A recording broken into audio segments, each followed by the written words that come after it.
3월 26일 목요일 아침 사순절 10분 말씀 묵상을 시작하겠습니다. 다 같이 주님 가르치신 기도하겠습니다. 하늘에 계신 우리 아버지, 아버지의 이름을 거룩하게 하시며 아버지의 나라가 오게 하시며 아버지의 뜻이 하늘에서와 같이 땅에서도 이루어지게 하소서. 오늘 우리에게 일용할 양식을 주시고 우리가 우리에게 잘못한 사람을 용서하여 준 것 같이 우리 죄를 용서하여 주시고 우리를 시험에 빠지지 않게 하시고 악에서 구하소서. 나라와 권능과 영광이 영원히 아버지의 것입니다. 아멘. 찬송가 304장 그 크신 하나님의 사랑, 304장 그 크신 하나님의 사랑, 우리 모두 찬송하겠습니다.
이 아침 우리에게 주시는 하나님의 말씀은 베드로전서 2장 9절로 10절 말씀입니다.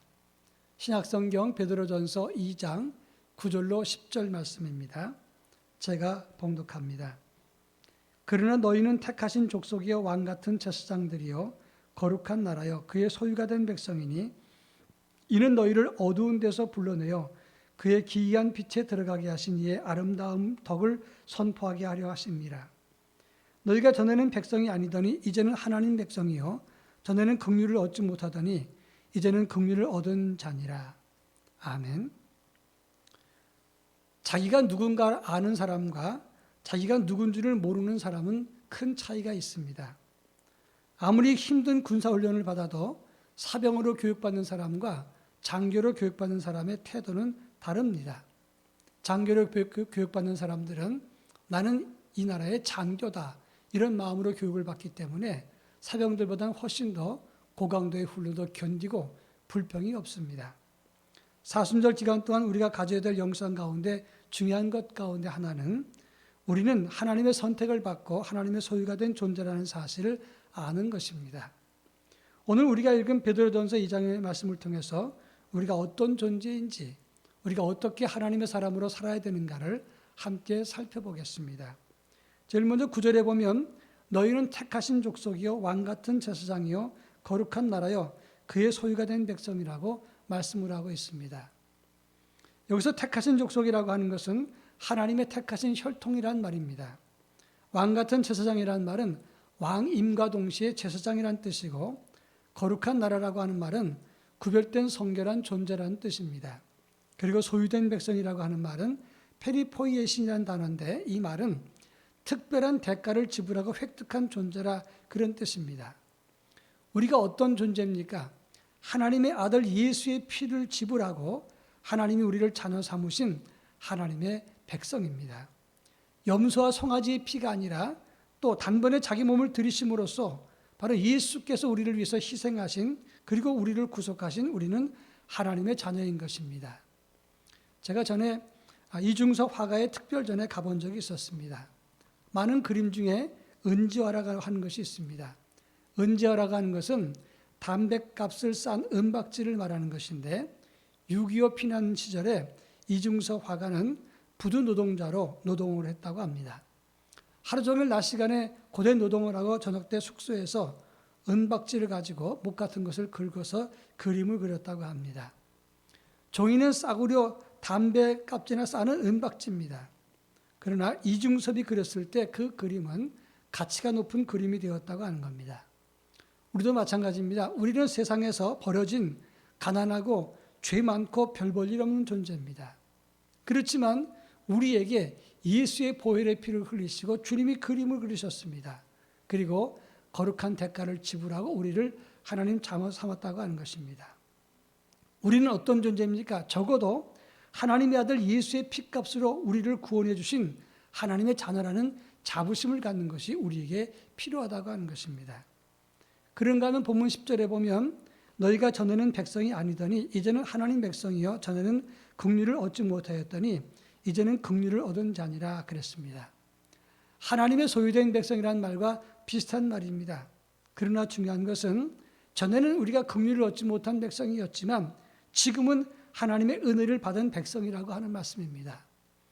에베소 2장 3절에 보면 우리는 본질상 진노의 자녀라고 말씀을 했고 에베소 2장 12절 이후에 보면 약속에 대해서는 외인이요 세상에선 소망이 없던 하나님 없는 자들이었다 했습니다. 그러나 이제는 예수 보혈의 피로 이제 우리는 하나님의 은혜에 가까워졌다라고 말씀을 하고 있습니다. 성도란 말의 헬라 말은 하기오스라는 말을 씁니다. 이 말은 특별히 구별된 존재라고 하는 것입니다. 우리는 특별한 존재가 아닙니다.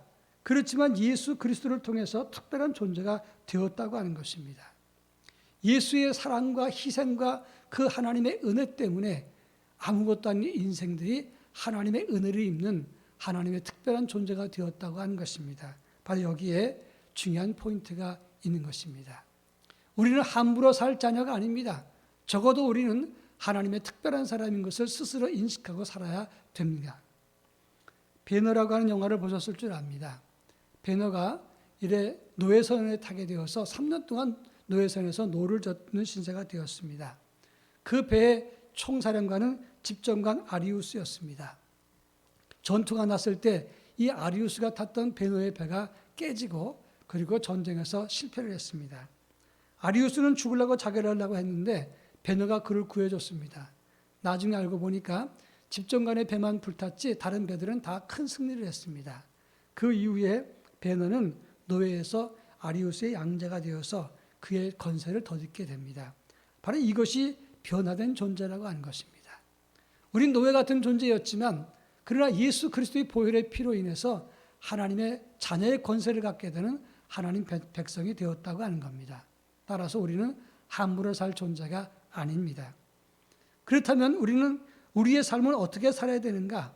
9절 끝부분에 보면 너희를 어두운 데서 불러내어 그의 기이한 빛에 들어가게 하신 이의 아름다운 덕을 선포하게 하심이라 이렇게 말씀했습니다.